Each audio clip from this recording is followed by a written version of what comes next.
সিয়ামের মাস রমাজান আমাদের মাঝ থেকে বিদায় নিয়ে চলে গেল। এখন আমাদের মাঝে বিরাজ করতেছে শাওয়াল মাস।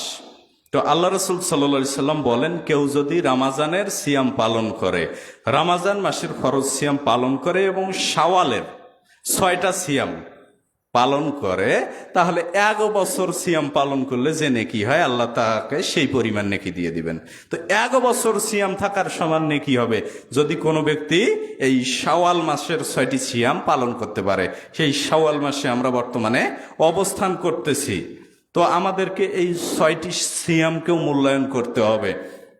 নফল সিয়াম, এই শাওয়ালের সিয়াম ফরজ নয়, এই শাওয়ালের সিয়াম হচ্ছে নফল সিয়াম।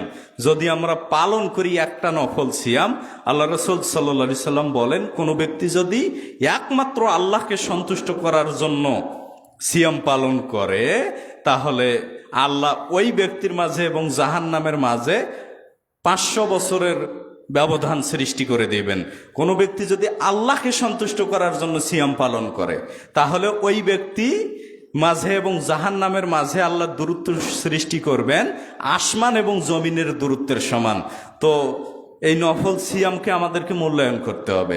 ফরজ সিয়াম আমরা আদায় করলাম, নফল সিয়ামও এই মাসেই আদায় করতে হবে।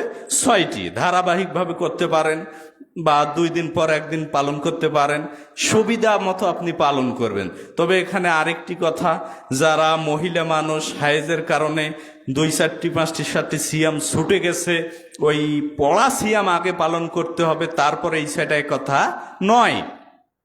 যে হায়েজের কারণে যে সিয়ামগুলো আপনার ছুটে গেছে, এই সিয়াম আপনার রাখার সুযোগ আবার পরের বছর রমাজানের আগ পর্যন্ত এই বাকি 11 মাসের যে কোনো সময় আপনি রাখলেই হয়ে যাবে।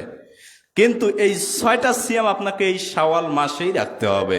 তো ভুল না বুঝে আপনারা এই শাওয়ালের 6টা আগে সিয়াম পালন করেন, তারপর সুযোগ সুবিধা মতো প্রতি মাসে বলেন আর ধারাবাহিকভাবে বলেন আপনারা আপনাদের ছুটে যাওয়া সিয়ামগুলো পালন করবেন। এটাই শরীয়তের বিধান।